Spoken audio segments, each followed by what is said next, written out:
பிஸ்மில்லாஹிர்ரஹ்மானிர்ரஹீம். அஸ்ஸலாமு அலைக்கும் வரஹ்மத்துல்லாஹி வபரகாத்துஹு.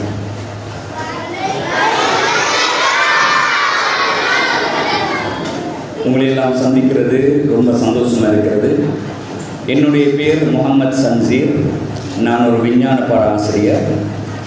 சிறுவர்களோடு ஒரு நீண்ட காலம் வேலை செய்திருக்கிறேன், அல்ஹம்துலில்லாஹ்.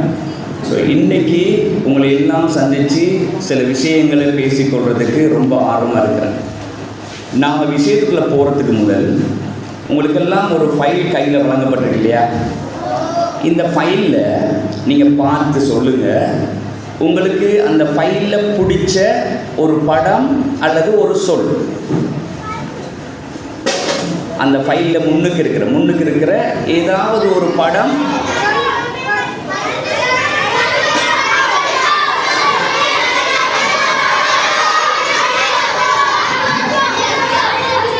ரைட், ஏதாவது ஒரு படம், இதயம்,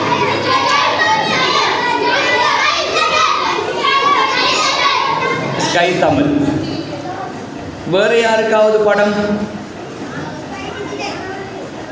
அதில் இருக்கிற ஒரு அழகான படம். இந்த நீல டிஷர்ட் போட்டுக்கிறாங்க முதுகில் பாருங்க, ஒரு படம் வண்ணாத்தி பூச்சி. என்னது? வண்ணாத்தி பூச்சி, பட்டர்ஃப்ளை. ஸோ இன்றைக்கு நாங்கள் வண்ணாத்தி பூச்சை பற்றி தான் பேச போகிறோம். நீங்கள் எல்லாம் அழகான வண்ணாத்து பூச்சிகள். எனக்கு வண்ணாத்தி பூச்சினா ரொம்ப பிடிக்கும். அதுக்கு பல காரணங்கள் இருக்குது, சரியா? ரைட். வண்ணாத்தி பூச்சி எப்படி உருவாகுது? முட்டையிடும். ரைட். ஸோ வண்ணாத்தி பூச்சிகள் முட்டையிடும். முட்டையிலிருந்து என்ன வரும்? மயிர்கொட்டிகள் வரும். மயிர்கொட்டி வரும். நீங்கள் பார்த்துருப்பீங்க, பச்சை கலரில் இருக்கும். மயிர்கொட்டியில் சாப்பாடு என்ன? இலை. வண்ணாத்தி பூச்சியினுடைய மயிர்கொட்டி என்ன செய்யும்னா, ஒரு மரத்தில் பிறந்து அந்த மரத்திலேயே வாழ்ந்து அதில் இருக்கக்கூடிய இலைகளையே சாப்பிட்டு வாழ்ந்துட்டு இருக்கு. மயிர்கொட்டியில சாப்பாடு என்ன? இலைகள். எப்போ பார்த்தாலும் இலைகள், எப்போ பார்த்தாலும் இலைகள், எப்போ பார்த்தாலும் இலைகள். ஒரு கிளையில் இருக்கிற இலை முடிஞ்சால் அடுத்த இலை, அது முடிஞ்சால் அடுத்த இலை. அதுக்கு பிறகு கொஞ்சம் நேரம் ஒரு நூலில் கொஞ்சம் நேரம் தூங்கி டான்ஸ் ஆடி போட்டு திருப்பி பிறகு நூலால் ஏறிட்டு கிளைக்கு போய் திருப்பி இன்னொரு இலையை சாப்பிட்றது. இப்படியே அவரோட வாழ்க்கை போயிட்டுருக்கும். ஆனால் இந்த மயிர்கொட்டிகளில் சில மயிர்கொட்டிகள் மட்டும், எல்லாம் இல்லை, சில மயிர்கொட்டிகள் மட்டும் நாம் இப்படியே வாழ்ந்துட்டு இருந்தால் சரி வராது. எந்த நாளும் இலைகளையே சாப்பிட்ருக்க முடியாது. நாம் இந்த மரத்தை விட்டு போய் நிறைய பூக்களில் போய் பூரசம், இனிப்பான பூரசம் எல்லாம் நாங்கள் குடிக்கணும் என்று சொல்லி ஆசைப்படுவோம். எல்லா மயிர்கொட்டிகளும் ஆசைப்படாது. சில மயிர்கொட்டிகள் மட்டும்தான் நாம் இந்த மாதிரியே வாழ்ந்துட்டு இருக்கக்கூடாது, நாம் நம்மளோட வாழ்க்கையை மாற்றி அமைக்கணும். மாற்றி அமைக்கிறேன்னு சொன்னால் நாங்கள் ஒரு வண்ணத்து பூச்சியாக மாறணும்னு ஆசைப்படுறோம். எல்லா மயிர்கொட்டிகளையும் ஆசைப்படுறதா? இல்லை. எந்த மயிர்கொட்டி தான் ஒரு வண்ணாத்தி பூச்சியாக மாறணும், பறந்து திரியணும், விரும்பின இடத்துக்கு போகணும், நிறைய பூக்களில் இருந்து இனிப்பான பூரசத்தை நான் குடிக்கணும் என்று ஆசைப்படுதோ அந்த மயிர்கொட்டிகள் மட்டும்தான் வண்ணாத்தி பூச்சியாக மாறும். மற்ற மயிர்கொட்டிகள் எல்லாம் அந்த மரத்திலேயே வாழ்ந்து இலைகளையே சாப்பிட்டு குருவிகளுக்கும் பெரிய பூச்சிகளுக்கும் சாப்பாடாக மாறி இறந்து போகும். இப்போ நீங்கள் சொல்லுங்கள், நீங்கள் எல்லாம் மயிர்கொட்டிகளாகவே வாழ ஆசைப்படுறீங்களா, இல்லை பல வண்ண கலர்ஃபுல்லான பறந்து திரியக்கூடிய பூக்களுக்கெல்லாம் சென்று பூரசம் குடிக்கக்கூடிய வண்ணத்தி பூச்சாக மாற ஆசைப்படுறீங்களா? Very good. ஆனால் வண்ணத்தி பூச்சாக மாறுறது லேசான விஷயம் இல்லை. இந்த மயிர்கொட்டி என்ன செய்யும் தெரியுமா? இந்த மயிர்கொட்டி என்ன செய்யும் தெரியுமா? நான் ஒரு வண்ணத்தி பூச்சாக மாறணும் என்று ஆசைப்படுற அந்த மயிர்கொட்டி ஒரு கட்டத்தில் தன்னை சுற்றி ஒரு கூட்டை அமைத்துக் கொள்ளும். தன்னை சுற்றி ஒரு கூட்டை அமைத்துக் கொள்ளும். தன்னுடைய உடல் அமைப்பை மாற்றும். தன்னுடைய உடல் அமைப்பை மாற்றும். பொறுமையாக இருக்கும். எப்படி இருக்கும்? பொறுமையாக இருக்கும். தன்னை மாற்றி தான் ஒரு வண்ணத்து பூச்சாக மாறி நல்ல ஒரு வாழ்க்கையை வாழ வேண்டும் என்பதற்காக மிகவும் கடினமான உழைப்பை செய்யும். வளமையாக சாப்பிட்டு இருக்கிற அதே இலைகளையே சாப்பிட்டுக்கிட்டு, அதே மரத்தில் தொங்கிக்கிட்டு, அதே கிளைகளுக்கு இடம் மாறிக்கிட்டு வாழணும்னு நினைக்கிற மயிர்கொட்டி எல்லாம் வாழ்க்கை பூராகவே என்னவா இருந்துடும்? மயிர்கொட்டியாகவே இருந்து செத்து போயிடும். ஆனால் தான் ஒரு வண்ணத்தி பூச்சியாக சுதந்திரமாக விரும்பிய இடத்துக்கு பறந்து திரிந்து இந்த உலகத்தை காணணும் என்று விரும்புகிற இந்த மயிர்கொட்டி மட்டும் கொஞ்ச காலம் மிகவும் கவனமாக தன்னை மாற்றி அமைக்கும் பிள்ளைகள். ஸோ சில நேரங்களில் எதுவுமே சாப்பிடாம அந்த கூட்டுக்குள்ளேயே இருந்து தன்னுடைய உடல் அமைப்பையே மாற்றும். மயிர்கொட்டியை பார்த்தீங்கன்னு சொன்னால் அதுக்கு நிறைய கால்கள் இருக்கும். ஆனால் வண்ணத்தி பூச்சாக மாறுவதற்கு முதல் அந்த மயிர்கொட்டியில் இருக்கிற கால்கள் எல்லாம் இல்லாமல் போகும். அதனுடைய தலை கூட இல்லாமல் போகும். வேறொரு உருவ மாற்றத்துக்கு வரும். ஒரு கொஞ்ச காலம் எதுவுமே சாப்பிடாம இருக்கும். மிக கடுமையாக இறைவனுக்கிட்ட பிரார்த்தனை செய்யும்.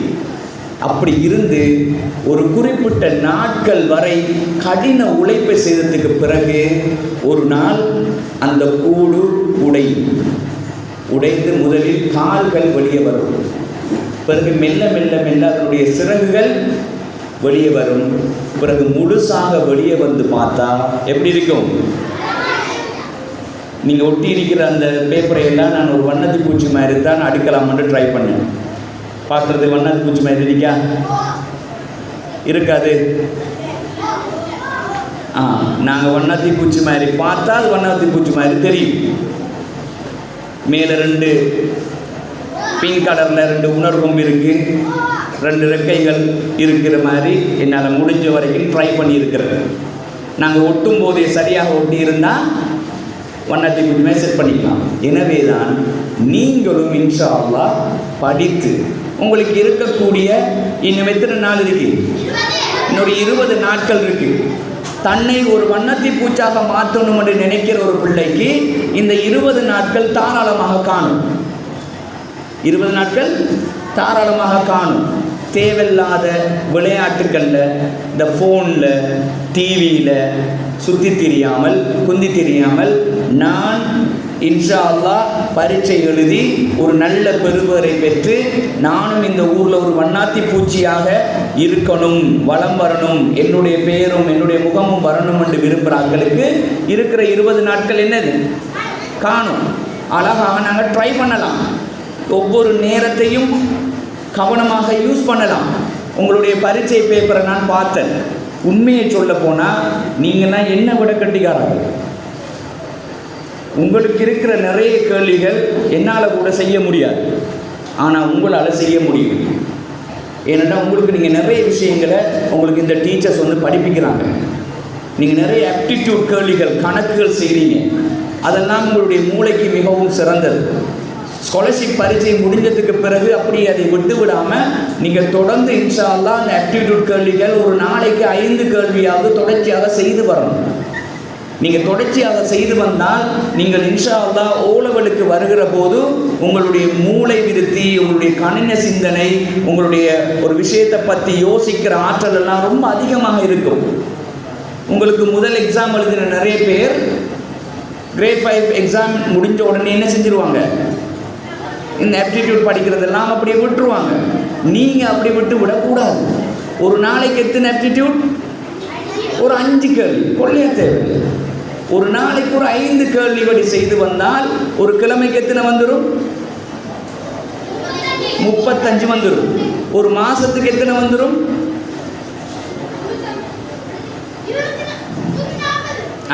Very good. பாருங்க எவ்வளோ ஃபாஸ்ட்டாக உங்களோட பிரெயின் ஒர்க் பண்ணுது. அவருக்கு ஒரு கை தட்டுங்க நீங்கள். ரைட். அப்போ ஒரு மாதத்தில் 140 ஆப்டிடியூட் செய்திருவீங்க. அப்படியே ஒரு வருஷத்துக்கு 140 தர 12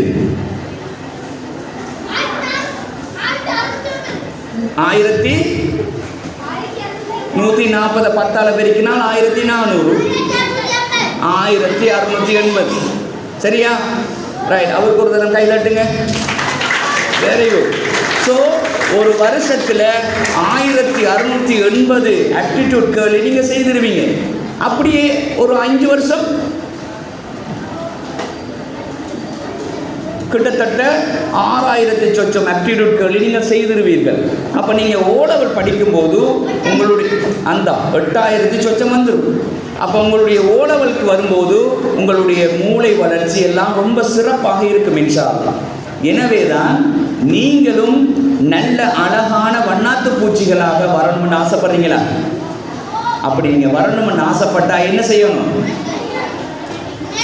2 விஷயம். Very good. ஒன்று முயற்சி, 2வது பொறுமை. பொறுமையாக இருந்து படிக்கணும், அவசரப்படக்கூடாது, முயற்சி செய்யணும். அல்லாஹ் சொல்றான், மஞ்சத்த வஜத, தண்டித்தவர்கள் பெற்றுக்கொண்டார்கள். யாரெல்லாம் முயற்சி செய்தார்களோ அவர்கள் பெற்றுக்கொண்டார்கள். ஸோ உழைப்பை, ஒரு முயற்சியை செய்பவர்களுக்கு தான் அல்லாஹ் என்ன செய்கிறான்? அள்ளி கொடுக்கிறான். ஸோ எனவே தான் ஒரு மயிர் கொட்டி எவ்வளவோ பொறுமையாக, ஒரு மயிர் கொட்டி வண்ணாத்தி பூச்சியாக மாறுவதற்கு முதல்ல என்ன செய்ய முடியும் நினைக்கிறீங்க? முதல்ல என்ன செய்யும்? ஒரு மயிர் கொட்டி வண்ணாத்தி பூச்சியாக மாறுவதற்கு முதல்ல என்ன செய்யும்? முதல் அது செய்கிறது முடிவெடுக்கும். முதல் என்ன செய்யும்? முடிவெடுக்கும். என்னென்று முடிவெடுக்கும்? நான் ஒரு வண்ணாத்தி பூச்சியாக மாறணும் என்ற ஒரு முடிவெடுக்கும். அந்த முடிவுல தான் எல்லாமே ஆரம்பிக்கும் பிள்ளைகள். ஸோ நாங்களும் ஒரு நல்ல வண்ணாத்தி பூச்சி போல சுதந்திரமாக சுற்றி திரியக்கூடிய அறிவு சார்ந்த ஒரு பிள்ளைகளாக மாறத்துக்கு இன்ஷா அல்லாஹ் இன்றைக்கு என்ன செய்யணும்? முதல் என்ன செய்யணும்? முடிவெடுக்கணும். முதல் என்ன செய்யணும்? முடிவெடுக்கணும். இன்றையிலிருந்து நான் ஒரு வக்து தொழுகையும் விடாமல் நான் தொழணும் என்று முடிவெடுக்கிற ஒரு ஆள் தான் ஒவ்வொரு நாளும் 5 வக்து தொழுவார்.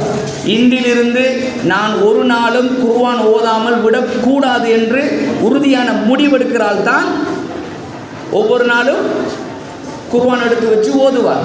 உங்களோட வாழ்க்கையில் நல்ல மாற்றங்கள் வரணும் என்று சொன்னால் அதுக்கு மிக முக்கியமானது முடிவெடுக்கணும்.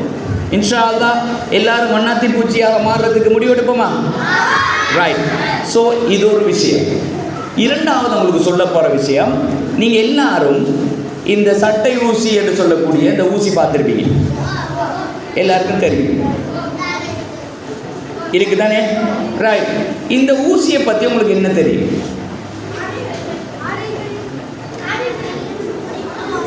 இதை கண்டுபிடிச்ச யாரு? வெள்ளைக்காரர். இதை கண்டுபிடிச்ச யாரு? வெள்ளைக்காரர். இதை கண்டுபிடிச்சவர பேர் வால்டர் ஹண்ட். அவர் ஒரு மெக்கானிக். அடுத்தது, இது கண்டுபிடிக்கப்பட்ட ஆண்டு தெரியுமா? 1849. எத்தனாம் ஆண்டு? 1849ஆம் ஆண்டு. மனிதர்கள் கண்டுபிடிச்ச கண்டுபிடிப்புகள்லேயே எனக்கு மிக பிடித்த கண்டுபிடிப்பு இதுதான். அப்படி என்ன சார் இதில் அவ்வளோ பெரிய கண்டுபிடிப்புன்னு நீங்கள் கேட்குறீங்க? அப்படி என்ன சார் இது பெரிய கண்டுபிடிப்பு? மனிதன் எவ்வளோலாம் கண்டுபிடிச்சிட்டான். ஏர் கண்டிஷன் கண்டுபிடிச்சிட்டான், விண்வெளிக்கு போகிறான், சந்திரனுக்கு போகிறான், விமானங்களை கண்டுபிடிச்சிட்டான். நீங்கள் என்ன சார் ஒரு ஊசியை காட்டி சொல்கிறீங்கன்னு கேட்குறீங்க? ஒரு விஷயம் சொல்கிறேன் கேளுங்க. இதை எப்போ கண்டுபிடிச்சாரு? 1849 இப்போ இதுக்கு வயசு எத்தனை?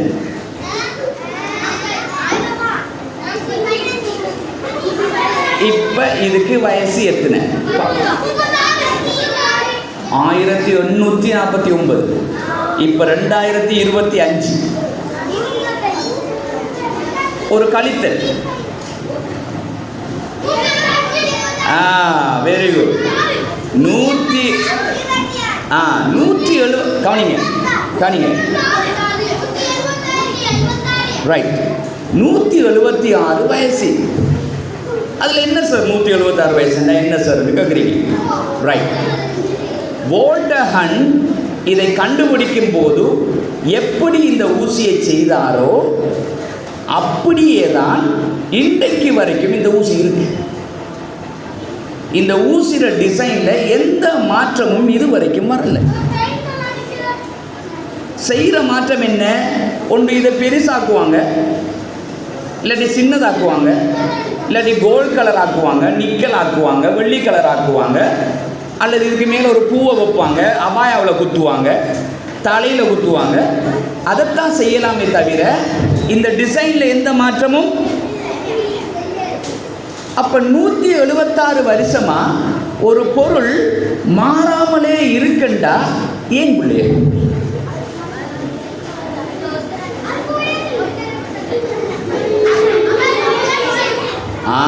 ஏன் தெரியுமா? அதால தான் எனக்கு இதை பிடிக்கும். இதை வோல்டஹன் செய்யும் போது, தயாரிக்கும் போது இதுக்கு என்னென்ன விஷயங்களை செய்யணுமோ அது எல்லாத்தையும் அப்பவே செஞ்சிட்டார். அப்பவே சரியா யோசிச்சு செஞ்சிட்டார். அதால இதில் எந்த மாற்றமும் இனி செய்யறதுக்கு இல்லை. இன்ஷா அல்லாஹ் நாம வாழ்ந்து இந்த உலகம் அழியும் வரைக்கும் இந்த ஊசி இப்படி தான் இருக்கு. எந்த பெரிய என்ஜினியர் வந்தாலும் இதில் மாற்றம் செய்ய இயலாது.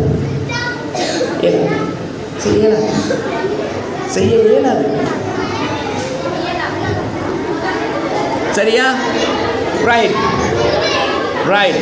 அதனால இன்ஷா அல்லாஹ் நீங்க இதில் ஏதாவது மாற்றம் செய்து காட்டுங்க பாப்போம் இன்ஷா அல்லாஹ். சரியா? ஆனா அந்த மாற்றத்தை நீங்க மயிர் கொட்டியாக இருந்து செய்ய இயலாது. வண்ணத்தி பூச்சியாக மாறினாத்தான் செய்ய இயலும். நிறைய படிக்கும். நான் உங்களுக்கு இதை ஒரு சவாலாக விட்டுட்டு போறேன். சரியா? இன்ஷா அல்லாஹ் நீங்க படிச்சு வண்ணத்தி பூச்சா மாறி இதுல மாற்றம் செய்ய இயலுமெண்டா செய்து காட்டுங்க. சரியா? ரைட். ஸோ இதை ஏன் உங்களுக்கு சொல்ற தெரியுமா பிள்ளைகள்? நாங்கள் படிக்கும் போதே கவனிங்க, நாம் படிக்கும் போதே சரியாக படிச்சிட்டோம்டா, நாங்கள் வளரும் போதே சரியாக வளர்ந்துட்டோம்னு சொன்னான்.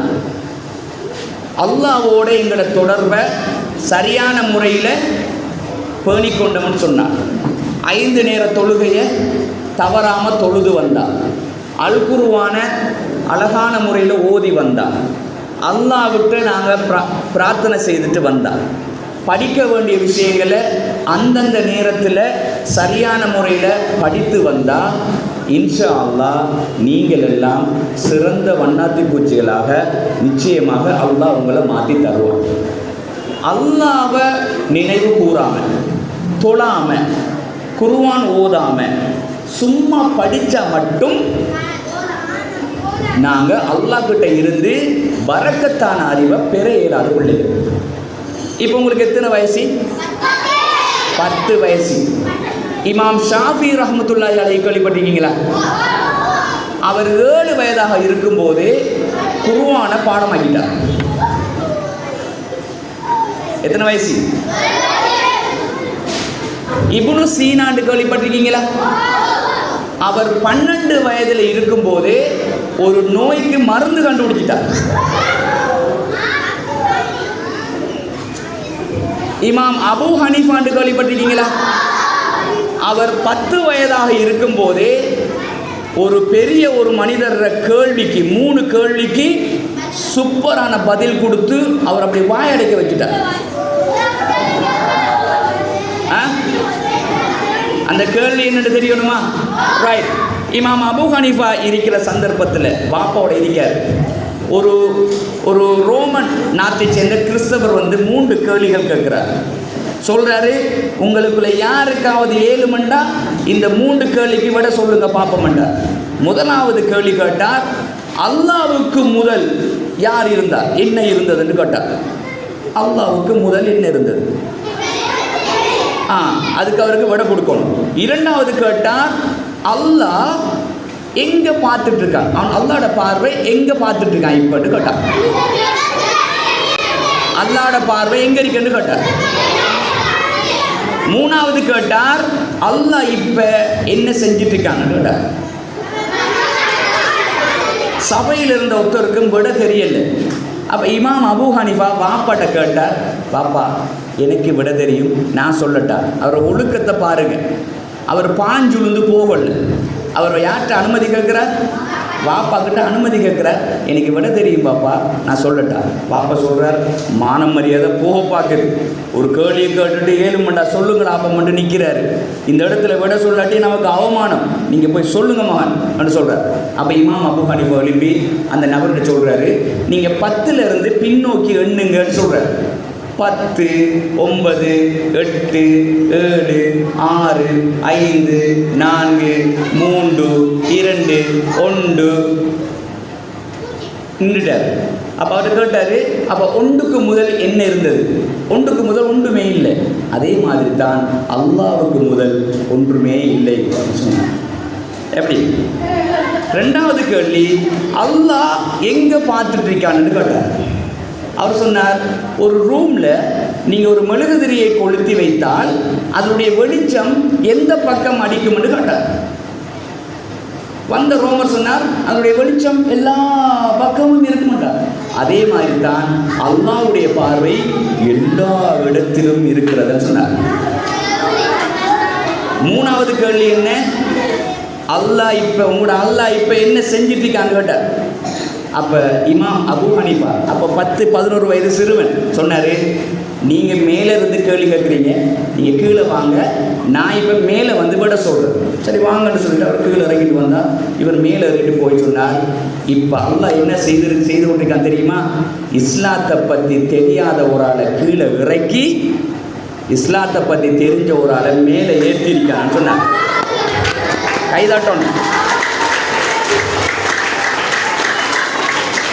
எனவேதான் நீங்கள் நல்ல அறிவை தேடிக்கொண்டால், கடினமாக உழைத்தால், பட்டர்ஃப்ளைஸாக மாறினால் அல்லாஹ்வுடைய பரக்கத்தான அறிவு உங்களுக்கு கிடைக்கும்.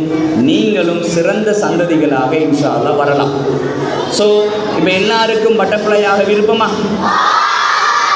ஒரு தரம் மெரும்பி நின்று பட்டர்ஃப்ளை மாதிரி எல்லாரும் செய்யுங்க. அப்போ ரைட், இன்ஷா அல்லாஹ். சொன்ன கதைகள் உங்களுக்கு பிடிச்சிருந்ததா? இப்ப இந்த ஊசி ஒரு சிறந்த கண்டுபிடிப்பா? ரைட், உங்களுக்கு ஒரு சவால் வச்சிருக்கேன் இல்லையா? இன்ஷா அல்லாஹ். அல்லாஹ் உங்கள் எல்லாருக்கும் பரக்கத் செய்யட்டும். உங்களுடைய கல்வியில, உங்களோட ஒழுக்கத்தில் இருங்க எல்லா விதத்திலையும் உங்களுக்கு பரக்கத் செய்து நல்லொரு புரியணும் என்று பிரார்த்தித்து விடைபெறுகிறேன். அஸ்ஸலாமு அலைக்கும் வரஹ்மத்துல்லாஹி வபரகாத்துஹு.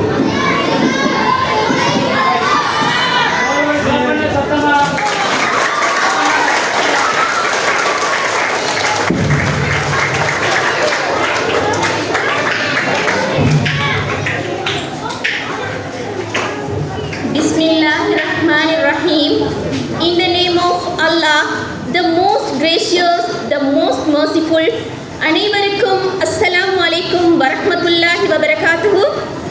இதுவரை நேரமும் மாணவர்களை உற்சாகப்படுத்தி ஆர்வமாக உரை நிகழ்த்திய காத்தான்குடி முஹாசாப் ஃபவுண்டேஷன் ஆலோசகரும் இஸ்லாமிய விஞ்ஞான ஆசிரியருமான வளவாளர் SM முகமது சன்சீர் அவர்களுக்கு இவ்விடத்திலே நன்றியை தெரிவித்துக் கொள்வதோடு, இஸ்கை தமிழ் ஊடக வலையமைப்பின் இதயம் செயற்திட்டத்தின் கல்விக்கு கரம் கொடுப்போம் தரம் 5 புலமை பரிசில் மாணவர்களுக்கான கருத்தரங்கு சிறப்பாக நடைபெற்று முடிந்த இந்த தருணத்திலேயே இந்நிகழ்வினை சிறப்பாக நடாத்தி முடிப்பதற்கு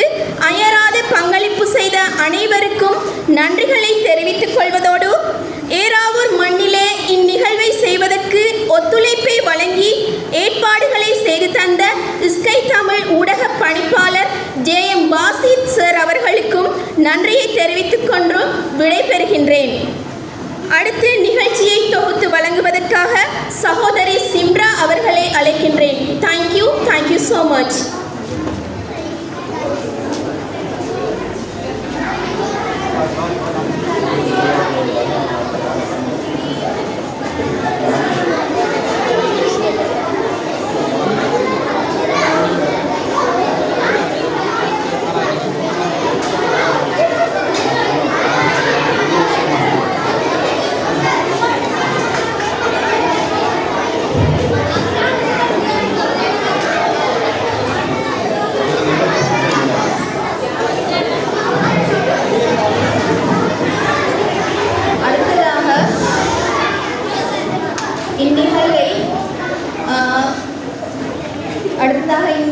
இந்நிகழ்வை முடித்து வைக்கும் முகமாக பாடசாலை ஆசிரியர் மனாப் சார் அவர்களை அழைக்கிறோம்.